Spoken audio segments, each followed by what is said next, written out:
the free energy as a function of magnetization coming from both the energy and the entropic terms. Now, tell me, where is the problem? What kinds of problems are people having? Michael, why don't you start? Because you said you had some issues. Yeah, I just had an issue that when I plotted it versus M, I actually got to extend beyond 1 for the magnetization. So my Pareto actually goes beyond 1. So plot it there. Plot it.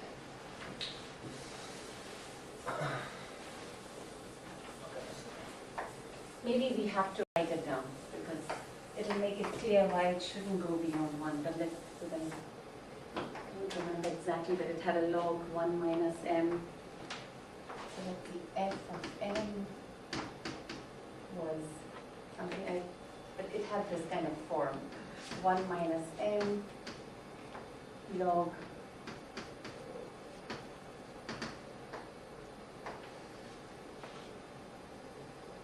Something like that beyond 1. Yeah, so I don't see how that can happen. Did anyone get that? This is for the full expression, not the one which is just m square and m4. Did you actually get the minimum to go beyond plus or minus 1? No, the minimum is probably below, inside of 1, but the rest of it goes beyond Are you using Mathematica? 1. No. I use some like math cat. Well, it shouldn't matter. But you should probably check it again because if it's a log 1 minus m.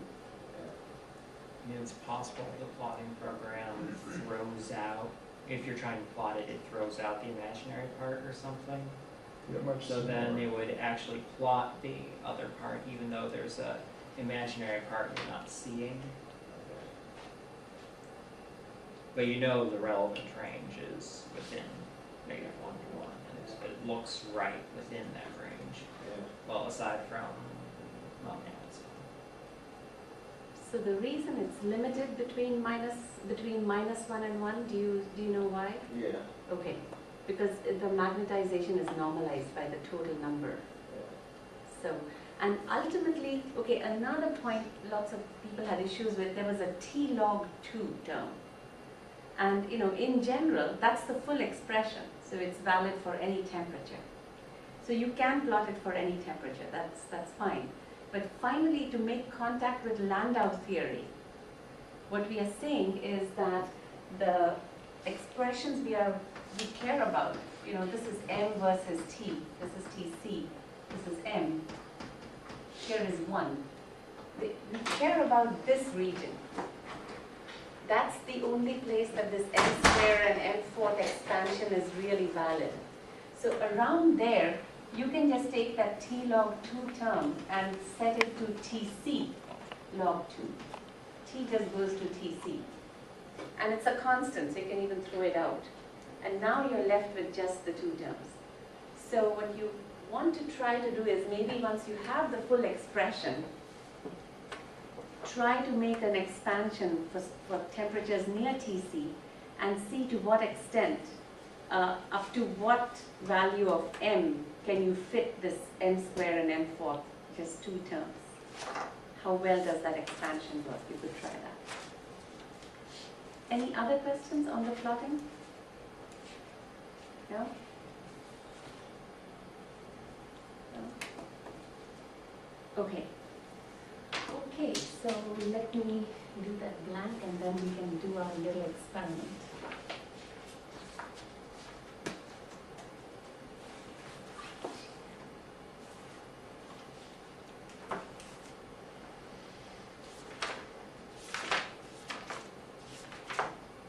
I brought my laptop to show you some more pictures today which are interesting.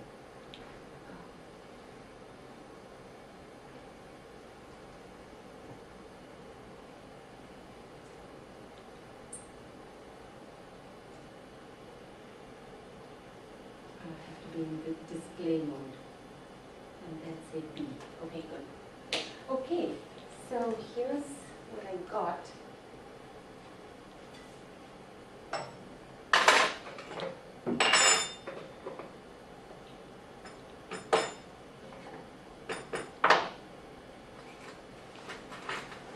I thought maybe he gave me just to, test me, he gave me 2 non-magnetic pellets. So let's see, I did this a couple of times, once in my undergrad class, and believe it or not, this pellet, the magnetic one, stuck inside. So I told them it'll take a really long time, and it never came out. And we kept waiting and waiting. Finally, I realized it had gotten stuck inside, so I'm going to, well, you just have to, We need someone to stand on the table and drop it in. let me get my laptop. Michael, you're tall. Are you tall enough to drop it in?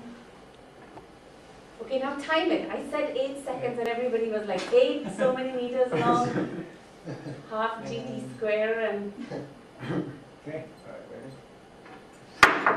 okay. 0.4 seconds. Okay, Plus or minus 0.4 seconds. that's good. Yeah, data is not complete unless you put the error bar. Same thing with Monte Carlo simulations.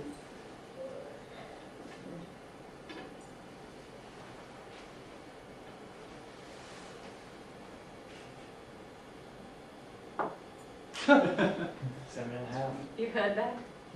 So your prediction was to that one. But that's yes. You're right. You're right. I forgot which one it was. Second sounded quite short to me, but you're right, it's really short. And this was about 10 and that was about 0.1. Yeah? So there it is. So, and we can't cool it or anything, but if we could even, you can see a perceptible effect just by putting it in a refrigerator, and I did do that. Not quite like this. I didn't put it in, it doesn't go in. But just with ice, just you kind of rub ice and there's a perceptible difference just from that. Okay, anyone wants to try it? You can play with it later. It is fun. And actually I gave this as a problem to one of my undergrads to actually work out this time in detail just by making little discs, finding the current imposed in the discs and integrating it to make the cylinder and so on and so forth. So, and he did it.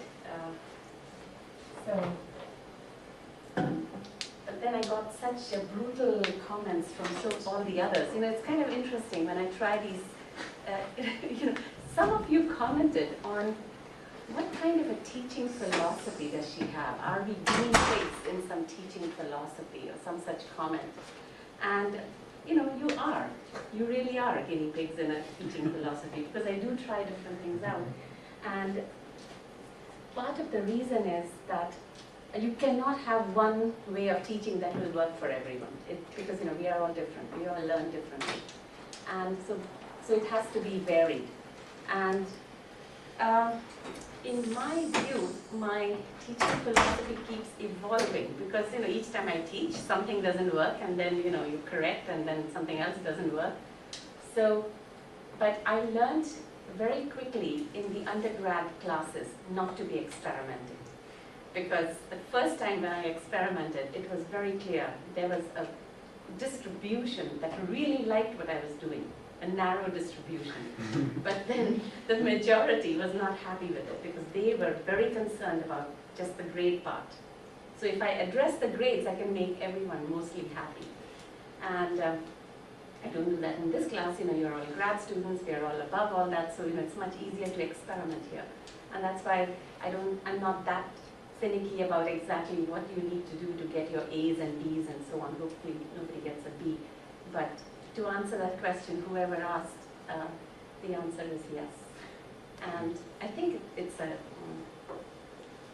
so basically what I'm hoping, when I look at all your faces, these nice, wonderful, excited faces, what I'm hoping is I just don't do too much too much damage. If I can come out like, okay, neutral and slightly positive, I'm happy. If it becomes like too much information, and there is actually a negative impact, that's too bad. So that's kind of my philosophy. 0 to positive, it's very minimal. But ultimately what I'm hoping is that the excitement for the subject is not lost. That's really what I'm hoping for. And each of you is inquisitive and can go on and do research, and that part is really fun. So if I can communicate that, that's good. Megan, you missed this experiment, but it'll be there later, you can see it. Okay, here's the other one. This is a little more dangerous, but Shouldn't you have your laptop like off and Yeah. really far away? yeah, I'm going to do that. Actually, let's do that at the end of the class. How about that? And go outside there and then sort of higher thing. Because I'm also worried that it'll fly and then, hit somebody. So let's not do that. And remind me, I have 2 rings here which we will look at. I mean, the rings are interesting. One of them has a cut and will basically, you'll see what it does, and the other one does not have a cut. Okay, so let's see. What I want to discuss today mainly is the effect of a magnetic field. So let's quickly recap where we were last time. And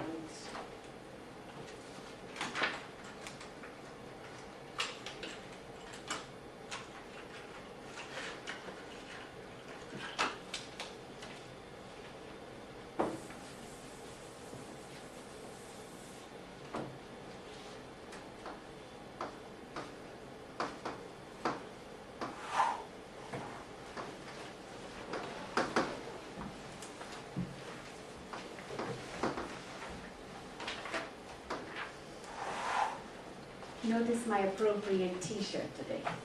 This is the levitating thing, and it says, from ideas to inventions. And the invention is this wonderful train, which will happen. Okay, so what we want to do is we found that if we put a wall near a superconductor, the order parameter bends on a certain scale. That was the coherence length. The next question is, if we put the superconductor in a magnetic field, what does it do? And of course, as we discussed last time, it shows the Meissner effect. And that basically means that here's the superconductor, we put a magnetic field, so we put a uniform magnetic field. So the external field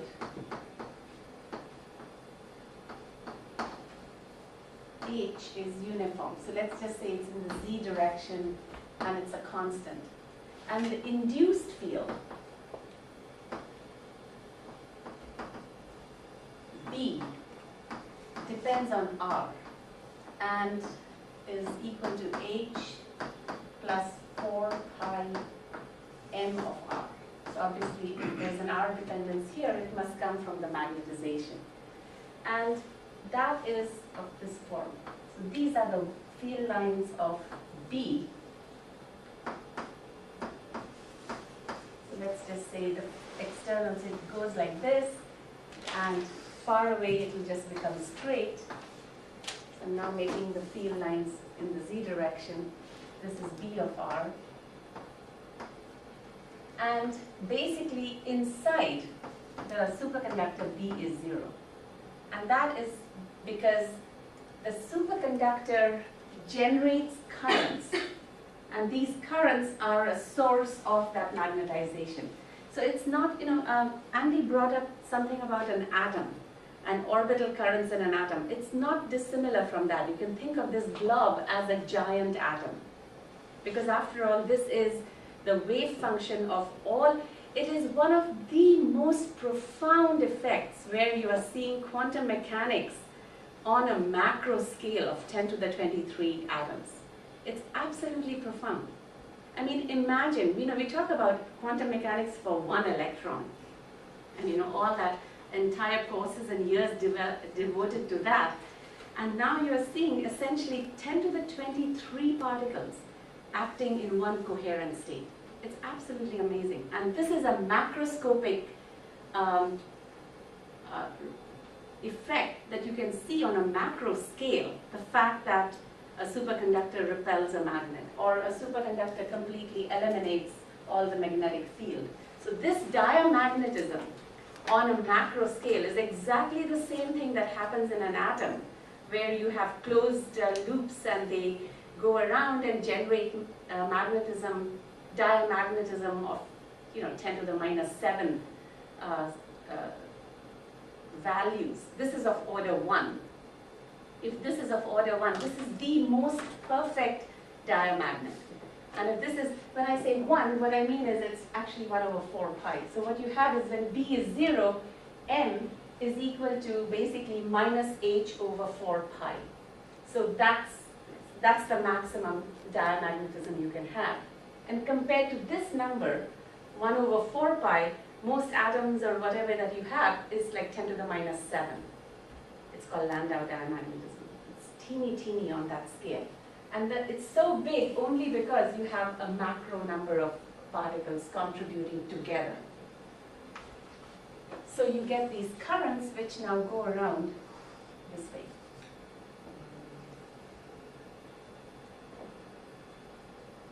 Not that way, but that way.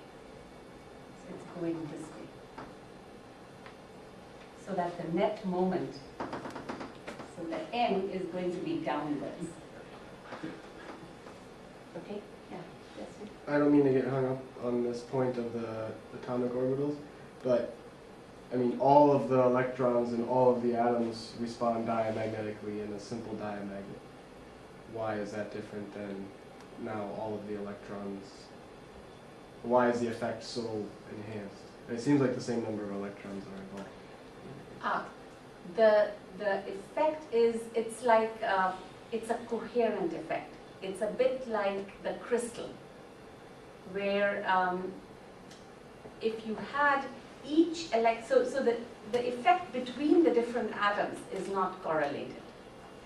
Here there is that as well. Okay? There are a couple of things. One, so the current that you are getting are very tiny loops. So here, because all the atoms are together, the current loop is much bigger. It goes across all the atoms, and then the current loop is much bigger. And there are all these n atoms acting coherently. That's what leads to this. Each of these is a tiny loop, and there are cancellations between loops. So another way to put it is,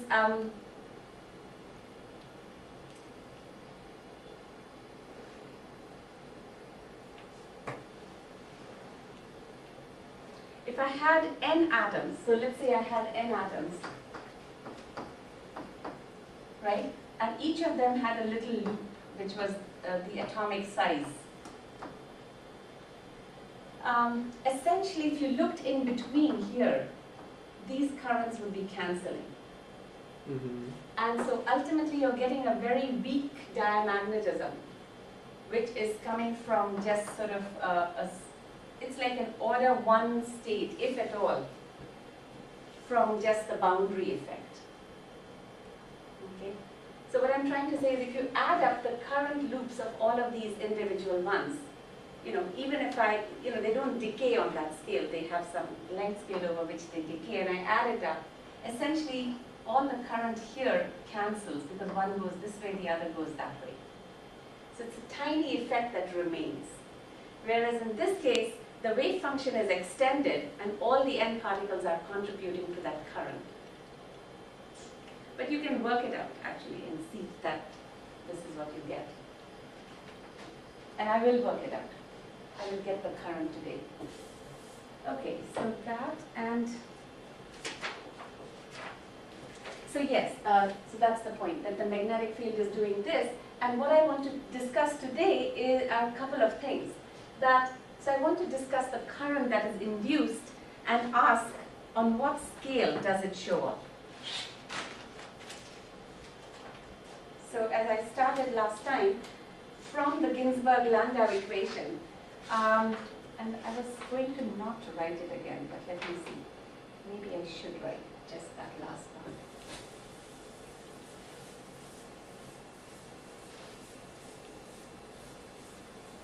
So from the Ginsburg-Landau equation, which I'm not writing completely, but now in a magnetic field, you have to put in gradients because everything depends on R. And if you take this thing, delta F by delta A minus 1 over C, this is equal to the current operator. And that comes out to be something like this. It has a form which I think you will recognize. E h bar, E star perhaps, over 2n star, psi star, grad psi, minus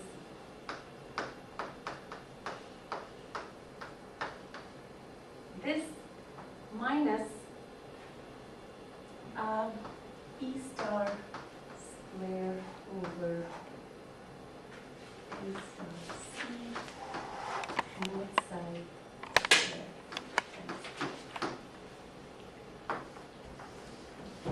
So we'll be using this expression in a couple of ways. So let's see. This comes out just from the Ginzburg-Landau equation by taking variations with respect to the vector potential. And you get this term, which I think you will recognize. You would have seen something like this as the current operator for a single electron, right? Even without a vector potential, that is the current operator. So if I consider a situation which is in the bulk, psi is homogeneous. Okay, this is the most general current definition. But if I consider homogeneous. By that I mean, I have a sphere, or if I had taken a cube, I'm kind of not assuming much action at the boundary. I'm kind of ignoring the boundaries. Otherwise I have to worry about psi vanishing at the boundary. So consider homogeneous superconductor, in which case psi is then uniform. So I can ignore those gradient terms. And now J has a really nice expression. It's just minus E star square over N star C mod psi square A. And this is called Nandini equation.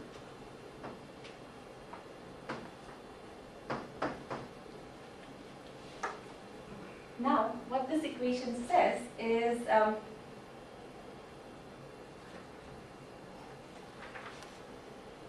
can rewrite from here del cross B is 4 pi over C J, and I take del cross of both sides. Del cross B is 4 pi over C del cross J.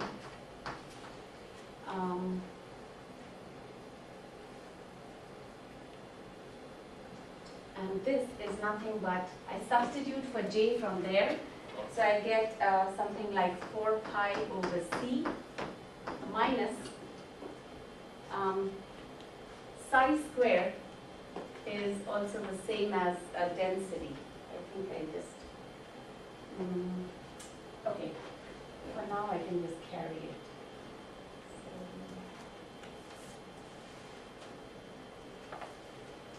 Some of my factors are too often missing here. Anyway, it's minus E star square mod psi square over N star C times del cross A, which is nothing but B, right? Where I've used the fact that del cross A is B.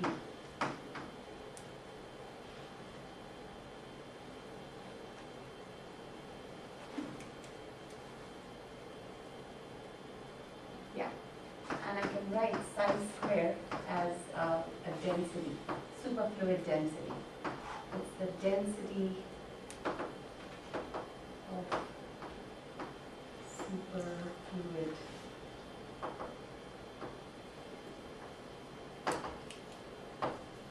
Okay, so what I get is, so from here I get, now again I can also use that del dot B is 0.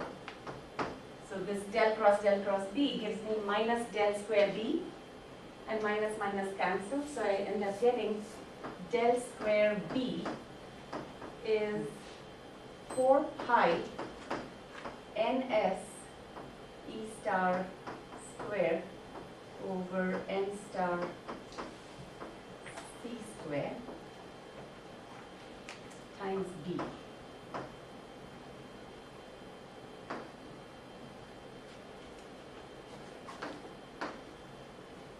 And again, we know this has to have dimensions of length square, because there's a 1 over length square there. This must also be a 1 over length square. So this thing should be basically 1 over some lambda L square times B. So that's how we get out our lengths. In the other case, there was a kinetic energy which had a del square. The coefficient of that had to have a length square, which was C. Now this is called the London penetration depth. So lambda L is the London penetration depth.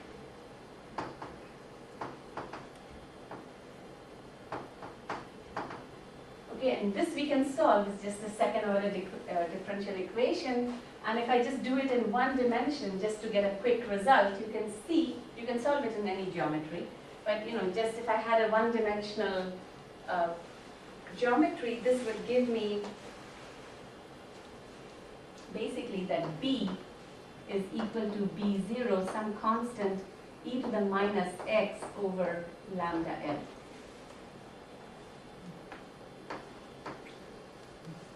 Okay, so it's telling me that if I look at this behavior here, the magnetic field, it's not like it's totally expelled right away.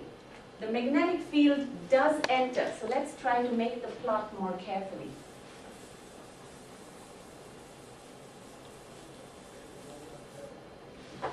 So let me make something like this. Let me just make a little square kind of sample. So this is the superconductor. Here's the B field. And basically the point is that the B field is entering. The B field, the magnetic field does enter the superconductor up to some length scale. So some length scale, lambda L. And within this length scale, there are currents flowing around in whatever direction, so as to cancel the magnetic field. But let's see, let's just draw some currents like this. Okay, so these are the currents which are flowing. And the current is also not uniform. The current is larger here and it decays as, so the current, so there are no currents inside. And the current is, so the currents are flowing inside this loop, larger here, decaying on the same scale. Okay? So that's the picture to keep in mind, that there is a sheath around the superconductor where these, so let's go back to our order parameter that we talked about.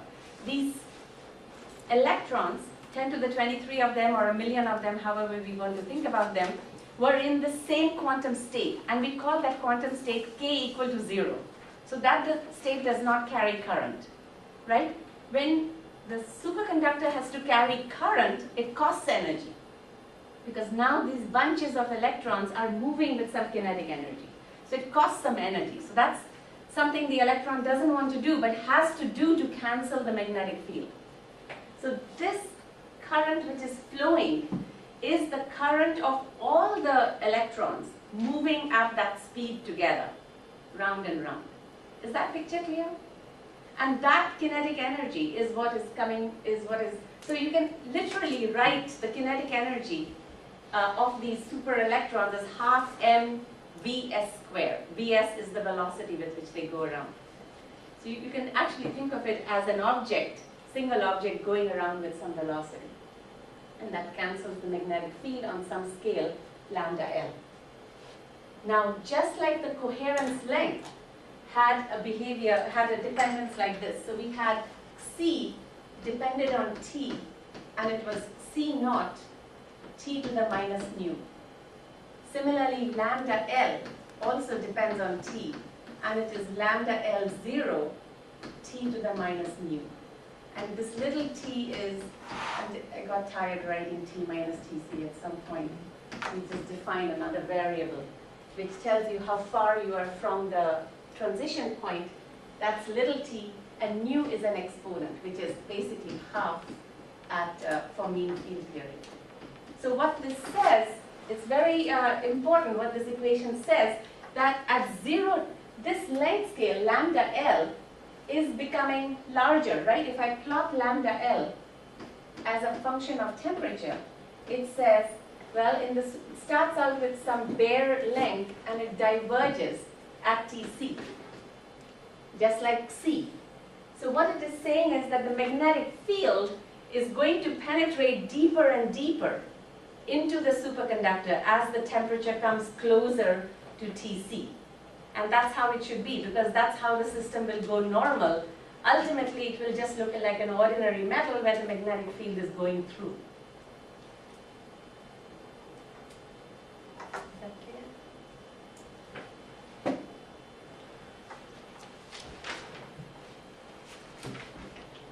Does that just enter through like the superfluid or the density of? This thing, yes, Yeah. it enters just through here, Okay. because psi squared has a temperature dependence. Right. So it's exactly that. So as you notice, so it's exactly that. 1 over lambda, so the way it comes, I should have done a few more steps. So 1 over lambda L squared is proportional to ns, right? Ns is the same as order parameter squared. So basically 1 over lambda L goes like psi. And psi goes like a square root. So this goes like t to the power something. You know, one calls it beta and so on. These exponents don't all agree when you go away from mean field theory. Mean field theory is nice, everything is half and so on. So yeah, questions? Yeah, how does this compare to XC? I mean, just longer, shorter in general? The two length scales? The two length scales, yeah, that's the next topic. I want to discuss what these two length scales are. So so I'm going to show you some real data, but basically the coherence length. So what I'm going to show you is actual data, but let me give you a quick idea. Before I come to the lengths, is this part clear? How the magnetic field is penetrating, and it penetrates more as you come toward Tc? Yeah, question? I mean, the motivation behind my question was that this seems to sort of contradict this idea of, or that I have from Leggett's paper, where if you put this cup on a rotating table, they'll all the particles fall into the same quantum state, the same rotational state. But So that is a statement at 0 temperature. Okay? so So it's true. So let's, that's very important. What you're saying is, so once again, if we look at 0 temperature, all the particles are in one quantum state. Nothing there. And at that point, the order parameter psi square is, which we are calling superfluid density, is equal to the total density. Yeah.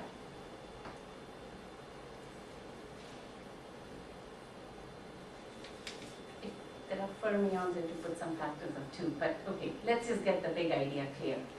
So, because this is the density of Cooper pairs, so there's a little factor of 2 there. So, if you let me go with that, then that's the thing. And then at finite temperatures, what will happen is some of them will get excited into the higher states.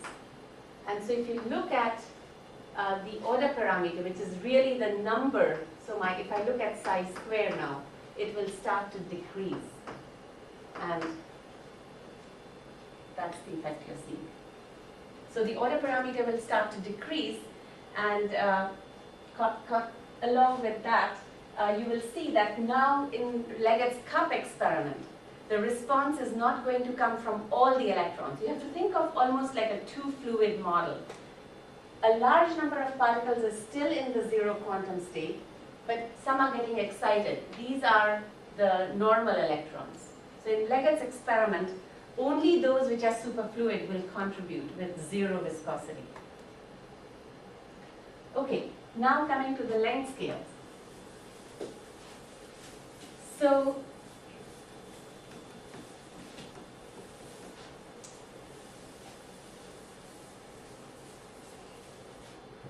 it turns out C was related to the bending of the order parameter, if you remember that, right? It was the order parameter bending at the wall. So it was bending of order parameter.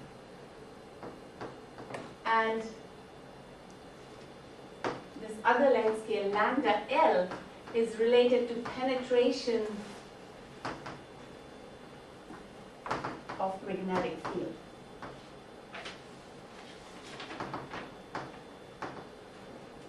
And there is a way to now relate these to more microscopic parameters to see what they are. But basically what you find is, so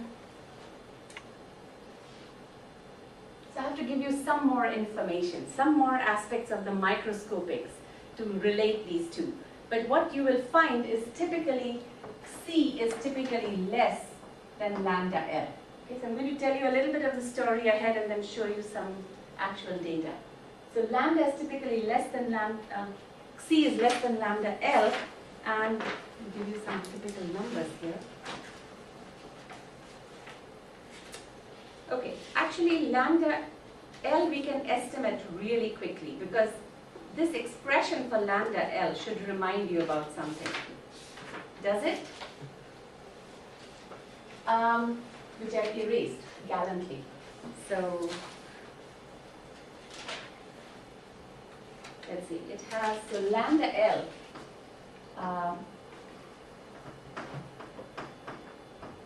was what? 4 pi ns e square over m c square? Was that something like that, m star? Can you look up your expressions? Was it that? Okay. So does this remind you about some expression?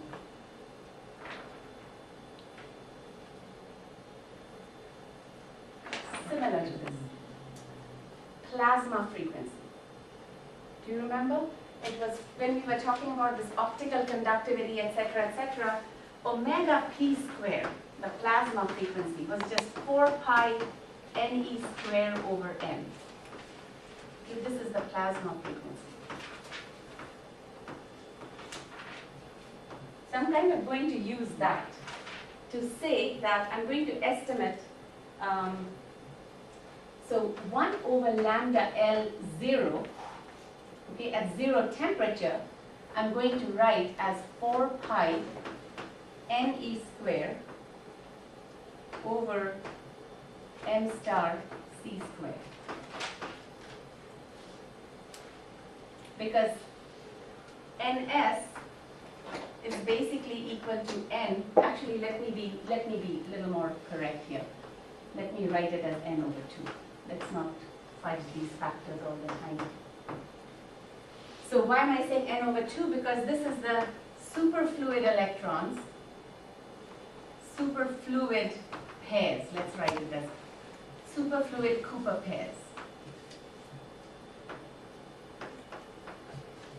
So that's why it's number of electrons over 2. And if I do this, so basically I'm taking away the temperature dependence. Ns depends on temperature, with that square root, this factor. But if I look at L at 0 temperature, I replace this by the number of electrons over 2, E star and M star and so on. I can do all of that. And this is nothing but omega p square over c square. Because omega over c is 1 over, is it? So that naturally gives the length. Now let's catch all our factors of 2. E has 2E, so that gives me 4, and M star is 2M, so that gives me 2. Oh, so beautiful. I really didn't need to worry about those 2's. So there it is. It's just omega P over C. And that, if you work out, go back, remind yourself what is omega P and so on, that gives you lambda L0 to be about 100 angstroms.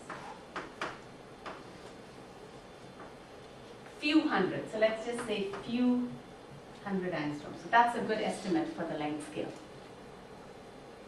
Okay? So magnetic field variations at 0 temperature are on the scale of 100 angstroms. And then as you raise the temperature, then the magnetic field enters inside. Clear? Now to get an estimate, I told you C is typically less than lambda L, but to get an estimate of C, we have to understand what is making these Cooper pairs.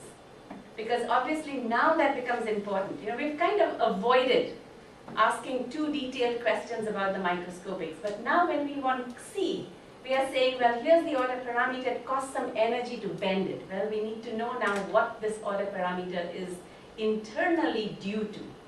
So this is where some information about the microscopics becomes now necessary. So I'm going to tell you a few things about that.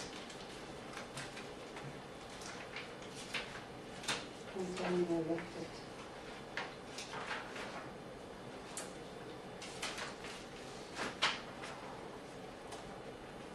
Okay, never mind. Okay.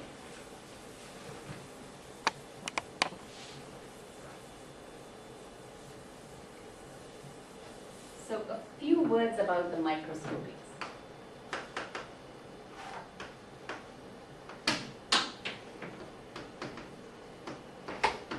And this is a very beautiful subject. We don't go into it in too much detail, but I want to tell you a few key facts about a superconductor. And the first thing is that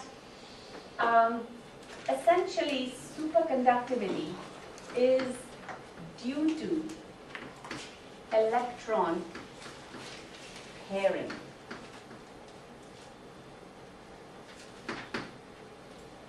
Okay, so that itself is a revolutionary idea, because you know that electrons have Coulomb interactions between them when they are in vacuum. But when they are in a material or in a system, this kind of a crystalline system, two electrons can actually have attractive interactions. The way it comes about is quite complicated. But a couple of things to remember along the way is, even when we were studying something like sodium or aluminum, these electrons are strongly interacting through Coulomb interactions, but we studied just a free electron model and we went very far. How did we manage to do that? The reason we could do that is because the Coulomb interactions relative to the kinetic energy was small, and all it did was to give you what are called quasi-particles. We never really discussed it. We talked about electrons having a certain charge, a certain mass, and so on. But the point is, if you do put in these interaction effects, all it does at some level is to change the mass a little bit and so on. So somehow these complex interactions are included in what is called Fermi liquid theory by just redefining the quasi-particles. Okay? So you start with your metal, which is, and in this metal you redefine your quasi-particles as, so this gives you a Fermi liquid, or we only talked about a Fermi gas of non-interacting electrons. And what I'm trying to say is, when you include interactions, it just gives you what is called a Fermi liquid with quasi-particles, which are nothing but electrons with renormalized masses.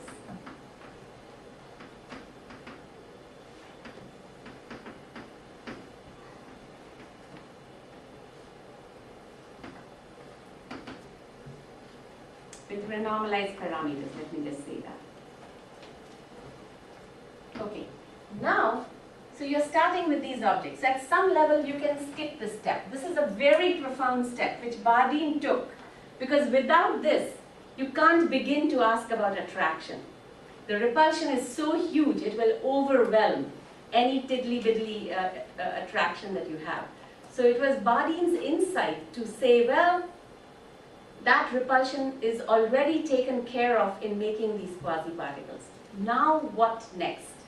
You see, what you have to remember is, before you even begin this whole story, you have to ask, what is the energy scale I'm trying to explain? So before you even begin, 0th order, you have to ask, what is Tc? And Tc is about, let's say, 10 Kelvin, which is 1 milli-electron volt. Okay?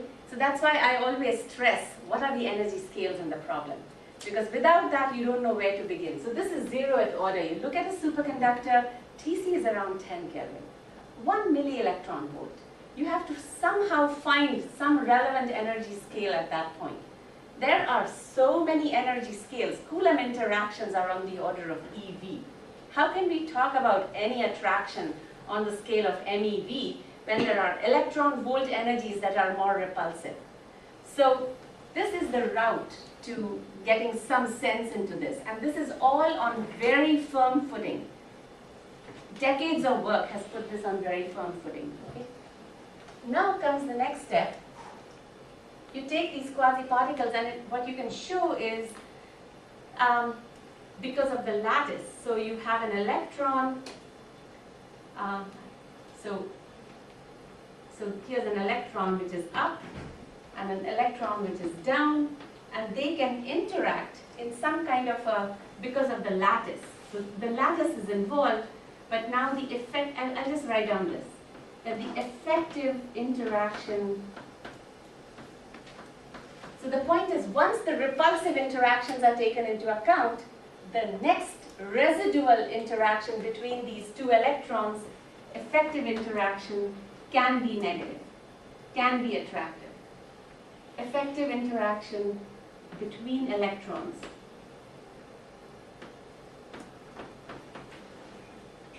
Mediated by the lattice. Mediated by phonons, let me write down.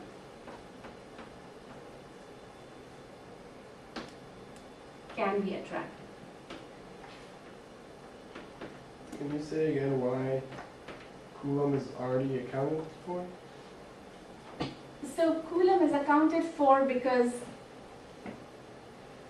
when you look at this problem,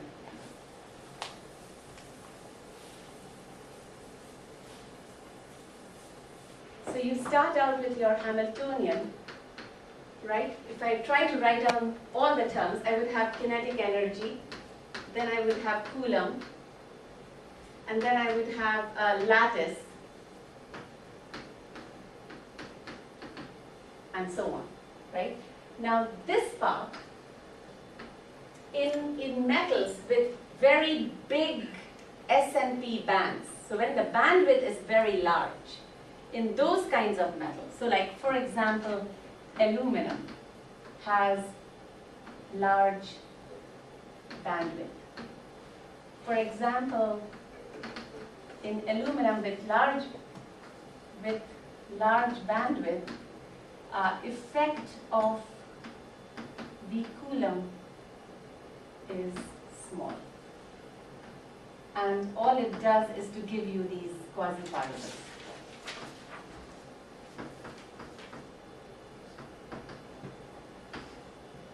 Okay, so you are including it, but you can do Hartree-Fock or so on, and you get just a renormalized, because this term is very large. So the interaction term is essentially perturbative and just gives you quasi-particles. Doesn't always hold, but for most ordinary superconductors, that's the story. Then comes the lattice part, which you now can, is a residual effect on top of that, and that can give you attractive interaction. Okay, so that's the backdrop. Now, what was done, so this was Bardeen's very important insight as to figuring out what were the key players. And then Cooper came along. Cooper was a postdoc. He came along and he said, let me do a simple problem. So this was the second step now, is called the Cooper problem. And he did a very simple calculation. He said, let me take a Fermi C and take 2 electrons. K up, so there's an electron here, K up, and an electron here, minus K down. And let us work out the, so he took just a 2 electron problem. So it's not a many body problem, it's just a 2 electron problem. 2 electrons, K up and minus K down. And he had them interact attractively. So consider some attractive interaction, and which he just took to be constant, say minus V0 for K, and he just took them to be minus K0, minus V0 within some shell. So it's most of the electrons, as you can see, are completely bound. I mean, not bound, what I mean to say is they are blocked. They are Pauli blocked because they are completely filled. But if this interaction is weak, it's going to kind of involve electrons here. Okay, so he did a calculation where this attraction was weak. So the electrons near the Fermi surface are now going to interact and do whatever this attraction is telling them to do. But attraction was taken to be weak in some sense. So minus V0 within a shell of width h bar omega c around EF. And it was equal to, so the attraction VKK prime. So in general, I will have a VKK prime. This was equal to this and 0 otherwise. Okay. And then he proceeded to calculate, obviously there's attraction. Yeah, question? I'm a little unclear what the attraction is. It's a constant. Is it between electrons? Is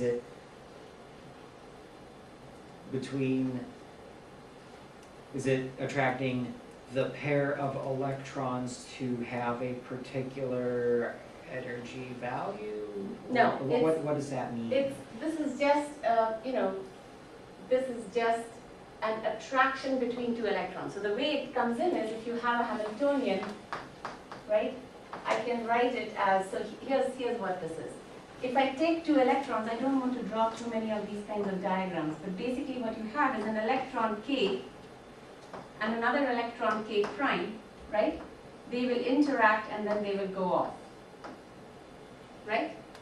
And this interaction here is VKK prime. And that is what I'm writing. This is attractive. So another way to think about it is, if you don't like this, a better way, maybe I can write it like this, that my Hamiltonian, this will be more familiar, will be of the form, if I'm just looking at 2 electrons, I will have 2 kinetic energies for each of them, right? So I have some kinetic energy 1, kinetic energy 2, which is just del 1 square, del 2 square. And then I will have a V interaction term, R1 minus R2, right? That's familiar, right? And I can Fourier transform that. So this VKK prime is nothing but the Fourier transform of R and R prime, and you have to go into center of mass and relative coordinates and then solve this problem finally. But that's what you'll do. So it's this VR minus R2, and this is just the Fourier component of that. Okay? So I'm not going to do the detailed algebra right now, but I'm just trying to give you a picture that this potential, so a good way to think about VKK prime is in real space. A very simple way to think about it is, let us make the interaction as simple as this. Sum V naught minus V naught, N1 up, N2, at the same site, NR, so NR up, NR down. Okay, I can take this potential, which is equivalent to this problem. Cooper did not formulate it in real space, he did it in K space, but it's equivalent to saying, let me put an attraction whenever two electrons come on the same site, opposite spin electrons. N up and N down come on the same site, there's an attraction, a weak attraction. And that's the same as this. Is that clear? If it's not, just ask me, I will give you some more details.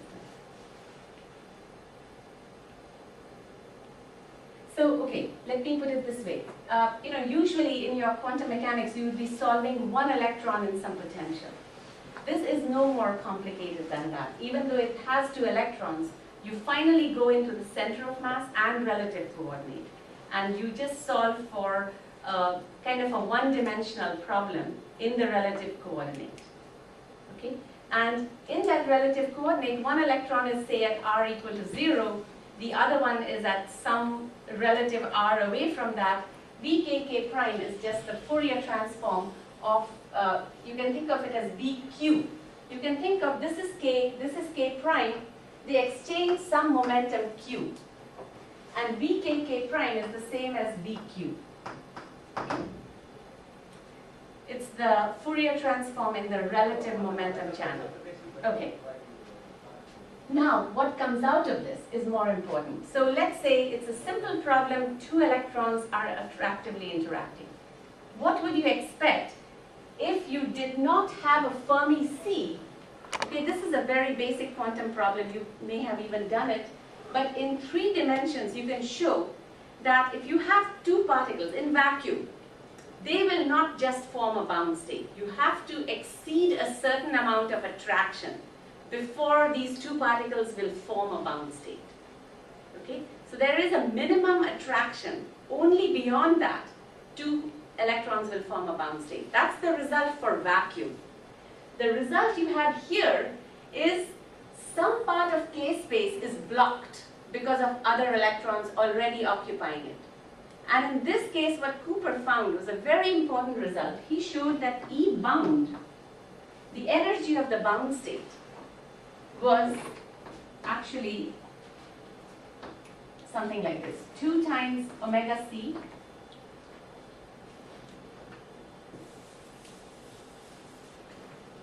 e to the minus 2 over n0 d0.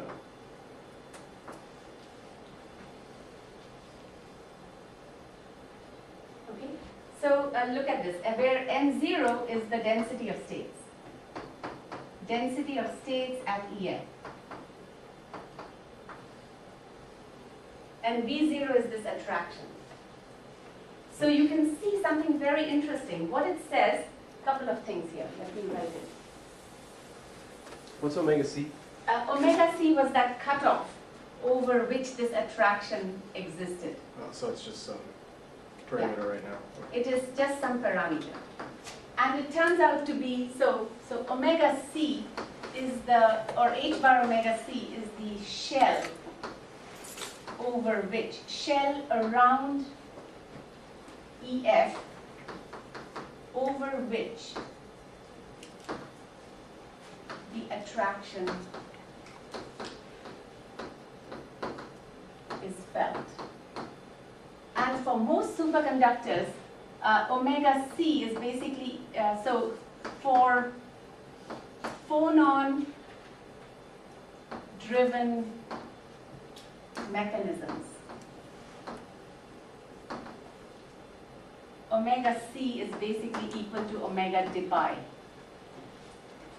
the phonon frequency, typical phonon frequency, which is about how much? 100 Kelvin. So that was about 10 milli-electron volt. Is that correct? Yeah. Remember EF, so remember this is all happening on a scale. EF is about 10 to the, so it's about 10 electron volts. Okay? So that's the thing. And then they found that E bound, so this is one of the findings, E bound was, so you get a first point is that you get a bound state formed for arbitrarily weak attraction.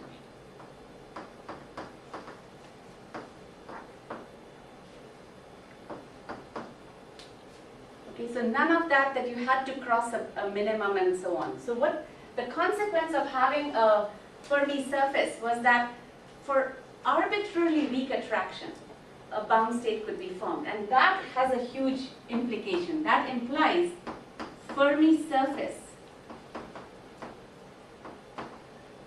or is unstable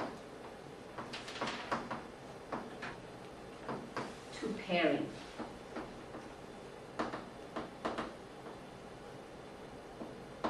Okay, so Cooper could not tell what kind of a many-body state the system went to, but what he could find is if you tweaked it with a little bit of attraction, that's it. The system liked to form a bound state.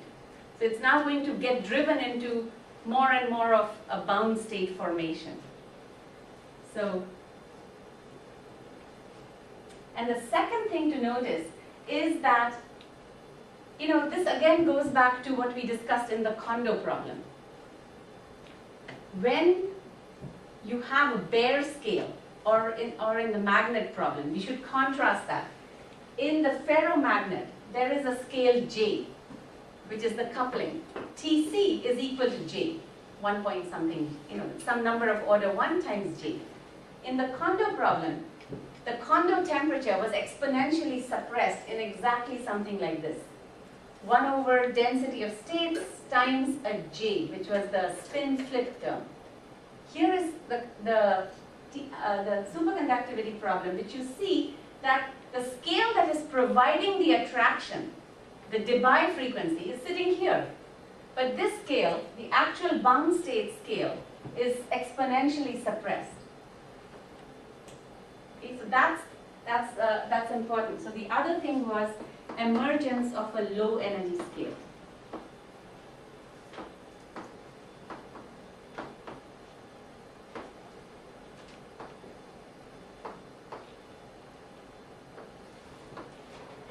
So EB, in other words, EB much, much less than h bar omega Debye, or h bar omega c, however you want to think about it.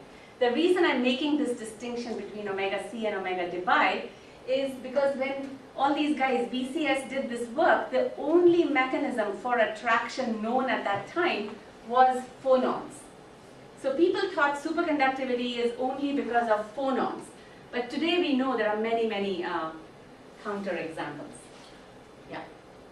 So if we're at 10 Kelvin, 1 MeV versus the Debye temperature, which is 100 Kelvin, wouldn't we expect to sort of freeze out the phonons largely? I mean, how are these? Yeah. Why would you even make that guess? It seems. Yeah. So they didn't know it would come out to be exponentially small. They didn't know that. This came out of the calculation. This was a surprise that you got this low energy scale. So they were not. So going in, they just were trying to find. They were trying to take care of the big energies and then go toward the smallest energy, but they had no idea how that there would be this low energy scale. Okay. So now this is the important thing that, okay, so all this stuff, we came up to the two-body problem, and then Schrieffer, his role was also very profound. He managed to write down the wave function of these Cooper pairs. So once the system becomes unstable to pairing, what is the many-body wave function? And he managed to write that. So that was also very profound. Okay, so what I want to do is actually not go down there, but look at some observable consequences of this bound state. So, let me come here.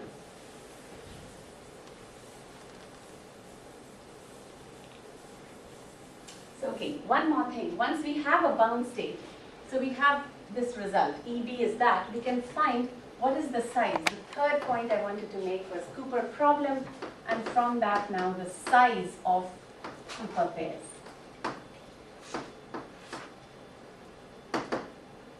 And that size, I'm going to call Xi naught for a purpose. Size of Cooper pairs, let me call it Xi naught. And Xi naught is basically, we just construct a length scale, is h bar of Vf over, sorry. Yeah, actually one more thing I have to tell you. Sorry, one more thing. So the third point is now the many body problem.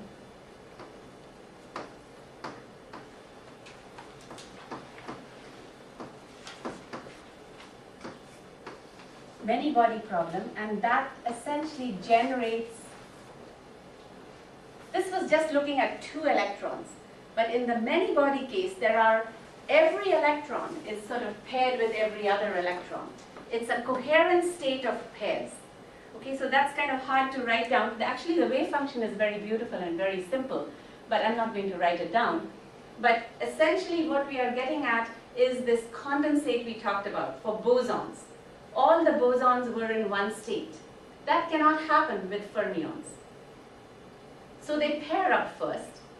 They become loosely like a boson. And now these bosons Bose condense. Okay? This picture is not entirely correct. So I want to warn you where it goes wrong. But in any case, and I'll come to that in a minute. So you generalize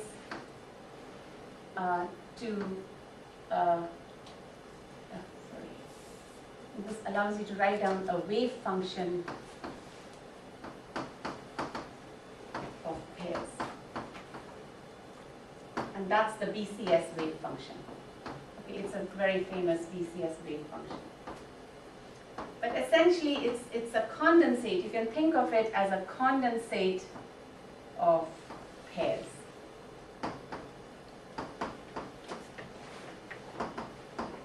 Okay, now the consequence of having a bound state, right? This was a negative, so you have some chemical potential and the bound state is telling you that you have a negative energy for making this pair.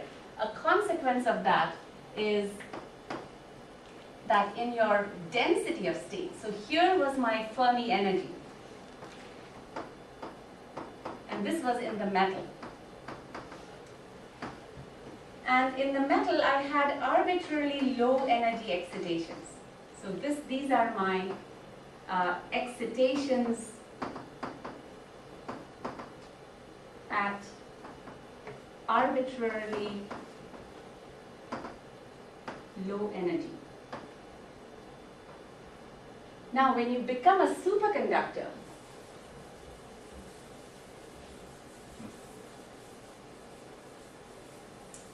something very profound happens. And that, what do you think would happen if there is a bound state? If there is a tendency to forming a bound state, what do you think will happen here around EF?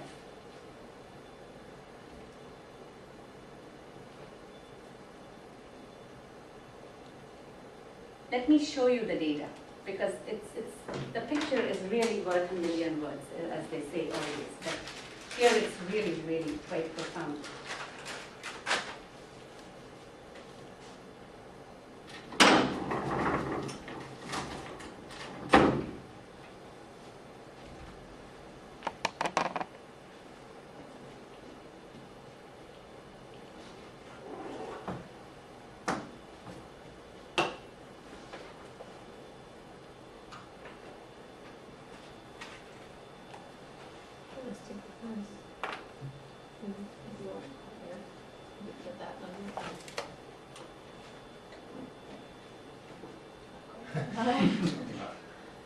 Yeah. Okay, so let's look at this. Okay, and so talked about tunneling some time back. Okay, so the picture to have in mind is the following. Here is, on one side is a superconductor, and on another side I'm connecting it to a normal metal. Okay, and the chemical potential so there are electrons in the normal metal at the chemical potential trying to tunnel into the superconductor. Before we do the superconductor, let's talk about a metal. Suppose the two sides were both metals. What would I see? dIdV is nothing but the density of states. Do you remember that? Because when we talked about tunneling, you were essentially probing the available states that the electrons could go into. And that's how we got all that Coulomb blockade and stuff like that. When I do dIdV, so now, there's a source and drain voltage. I'm making them slightly different. I'm not doing this big difference to look at non-equilibrium effects. I'm making it slightly different just to see how much current I can push, and that probes the density of states. So if I was doing metal to metal, what would I see on this plot?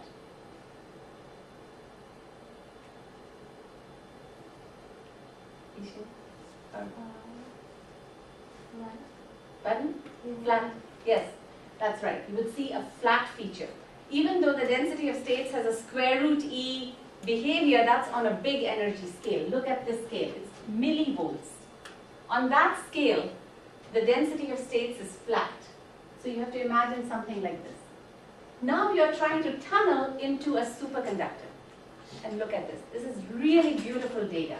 It shows that here's the chemical potential. Around the chemical potential, on the order of 1 millivolt, there is a gap in the spectrum.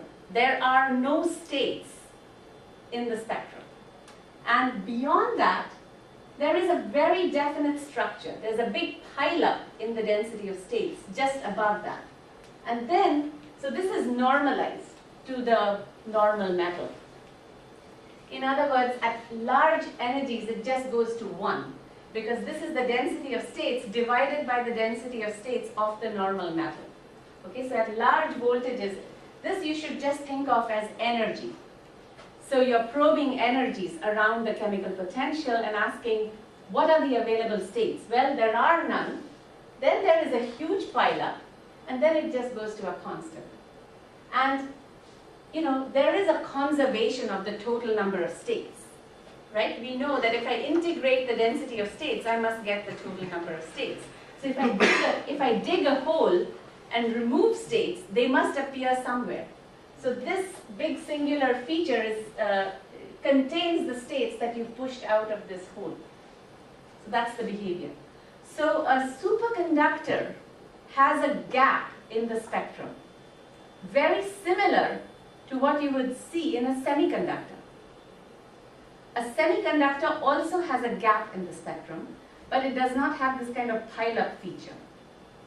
And there are many, many differences. Super and semi are very different, but in terms of gap structures, both of them have a gap. Any questions? Yeah. When you cross the transition temperature, how does this gap appear? Okay, very good. So actually, this gap now becomes another way to define an order parameter. Okay, so if we ask, is there a way to measure this order parameter? We were talking about the psi up to now. So for superconductors, now superfluids don't have this gap, because remember, this gap is the energy to add an electron into the system or take an electron out of the system. The reason there is a gap is because there's binding. Think of a molecule. Okay? A superconductor is not a molecule, but at this level you can think of it as a molecule. If I have a molecule and I try to take one of the atoms out, it will cost me energy to get it out. That is precisely what you're seeing here. It's a binding energy. The reason I'm trying to be careful is that the scale for the binding energy is exponentially suppressed from the bare scale by that e to the minus 1 over something. But it is nevertheless the binding energy of this many-body system, and that's what you're seeing. You're trying to take one electron out or put it in. Now you don't see it in a superfluid because you deal with pairs all the time. You're not taking the constituents apart. Here you're taking the constituent of the Cooper pair apart. Okay, now to Mason's question. Maybe I have even some data, but let me just do that here, because this is a good, it very clearly gives a way to define an order parameter. So you measure the spectrum at low temperatures and it's doing this.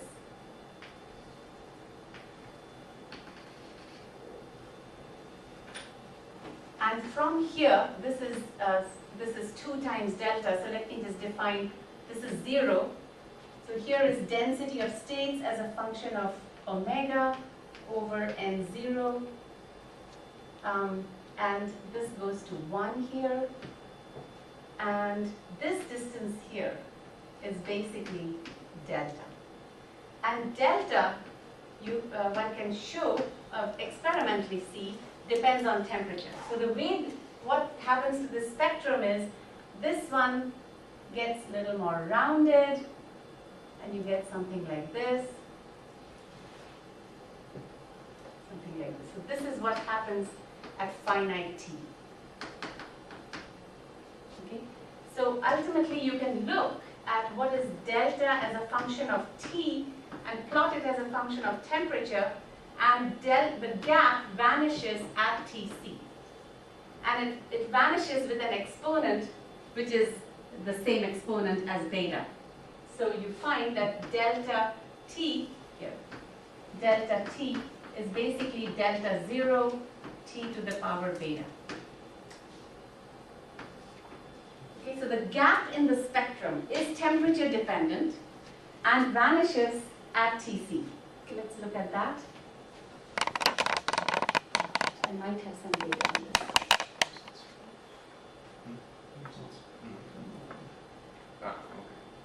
Question?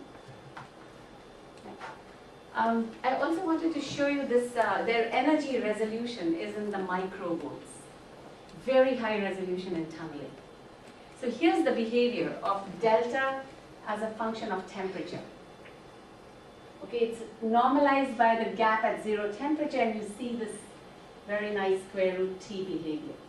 And the fit is basically that with a beta of half. Okay, so within BCS you get this.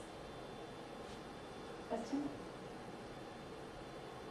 Is delta just E bound that we wrote down before, this exponentially? Well, it turns out delta is, there's a factor of 2 which is different. But it is an important factor. So basically delta is essentially goes like h bar omega d e to the power 1 over density of states times b naught. If you do the calculation, this is not so easy to see. You have to do the full many-body calculation to see that.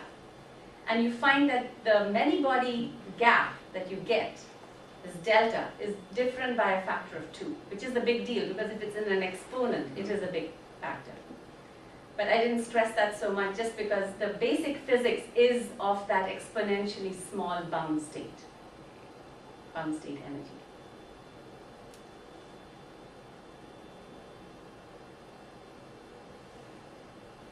Yeah. I don't suppose you know why they have such a small number of points from niobium. This is just old data, 69. Now, if I was to show you new data, it's like people can go to very low temperatures and they have lots of data all over. But I don't know why, in particular, at that time they didn't have more niobium data. I mean, one would think the data would stop at low T. High T should be easy to get. Mm-hmm. So why did they not get more data at high T? No, I don't know the answer to that. But by now we have lots of data at on many systems. Okay, this you don't need to see this in detail, but basically what I wanted to tell you is that now the value of delta at 0 temperature, okay, and Tc are connected. So it turns out that this is an energy scale, right? by doing some, like we said, the binding energy. So except for that factor of 2, delta at t equal to 0 is going to come from some microscopic. What was the Debye frequency? What was the V naught? You know, we don't know this. It's like the Kondo problem where there was all these parameters that went into defining Tk. So similarly here, there are microscopic details of attraction, etc., that go into defining delta 0. Okay, and I want to bring out the power of theory here. It's really important. So this has a lot of details that go into getting this value delta 0. Tc is now a temperature scale where this superconductivity is lost. And what BCS was able to derive was that delta 0 over Tc is a number like 1.76. Okay, this was their prediction. Because they could calculate delta at t equal to 0, which depended on all these microscopics. They could also look at, like we did in Ginzburg-Landau theory, they could do a microscopic theory to see where was the order lost, and from that they could find Tc. And when they put the two things together, this was actually it was a bunch of some zeta something, some very definite analytical expressions that they had, and that gave you this number. So 2 delta over Tc, which is how people quote this number, is 3.5 from their prediction, 3.53. And you can see the numbers are pretty good. You know, for so many different materials, look how good it is. So that's kind of what theory aspires to do, is you take away the microscopics, give some ratios, which are then very robust. And looking at these numbers, you would have no idea why they should be so similar, but it's only because you have this underlying theory which is really gives you this complete picture. Okay, now, so then this, I just put together this from one of, I don't know where I got this, maybe from one of the Parks books. It gives an idea of all the different elements that have been found to go superconducting and so on. I'm not dwelling on that. This gives you, okay, this is again another way. That table was better. This had the same information. Okay, and that's kind of where this part ends. I just want to say one or two things. I was going to talk more about vortices, but we have run out of time there. Let's see, maybe I should show you that instead of this. So, okay, what I want to tell you is this thing, the microscopic picture I gave you, is the reigning theory for a lot of superconductors, but what are today called weak coupling superconductors. So where are we today in terms of all of this? It has moved in many directions. So every aspect of BCS theory has been, we've taken things beyond that. So for example, phonons are not the only way you can have pairing. You can also get pairing from electronic interactions. So like ferromagnetism and antiferromagnetism can mediate pairing. Okay. Secondly, this assumption that only within a tiny shell you could get attractive interactions, also can be broken down. You can go into regimes where this attraction can become really strong. And one thing which I didn't say was the size of the Cooper pair. So the size of the Cooper pair is C naught. This is the Cooper pair size. Is basically h bar Vf over delta at t equal to 0, this energy scale. Okay, if you write it out, you can see this has energy, so let me just do it like this. Vf is h bar kf over m, and this is delta, let me just call it delta 0, h bar squared kf squared over 2m. So this would be Ef over delta 0, and then I have to also put another kf here, so kf c naught. And there's some factor of 2. Doesn't matter. Little 2 there. Okay, so what you have is this. Kf C naught goes like EF over delta 0. Look at this ratio. This one is 10 eV, right? And this one is, we said 1 millivolt, 10 millivolts, right? So 10 times 10 to the minus 3. So 10 to the minus 2 eV. Am I right? And so this comes out to be about 100. Kf C naught is about 100 to 1000 actually. So what that is saying is very interesting. If I want to draw this,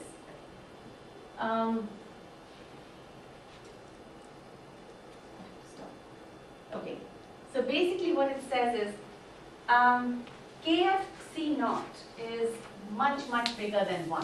So let me try to draw something here. Because no amount of algebra conveys this there. Is much, much greater than 1. So it's about 1000 or 100. So Kf inverse, or another way of saying this is C naught is much, much greater than interparticle spacing, Kf inverse. So what it says is, here is my soup of electrons. Here is an up electron, here's a down. You know, just put down your electrons in the electron gas. Equal number of them here and there. The Cooper pair is really a very large compared to the interparticle spacing. So this and this is paired. Of course, everything is paired with everything else because these are all identical. But the pairing is really very long range. These Cooper pairs are very large overlapping pairs. So that was the reason why these guys managed to solve the problem. Because remember, mean field, the whole solution, which we haven't gone into in detail, but you can imagine that the only way a many-body problem could have been solved is within mean field theory. Because that, then it's like Hartree-Fock, which is also a mean field theory. And mean field works when you can say, well, you know, I average over many spins or I average over many electrons. And that's why they were able to do it. Because the coherence length, the pair size was so big and there were so many other electrons in between that this averaging was a very good example, a very good approximation. And that's how they solved it. But today, we can again break down even this assumption by making the attraction stronger and stronger and going toward very well-formed pairs, tightly formed pairs. And then you can go outside the regime of where mean field theory is valid and push it into new regimes. So, yeah, that's it. So tomorrow will be, I think, practically the last lecture. I'm going to squeeze in a bit about vortices and Josephson effect.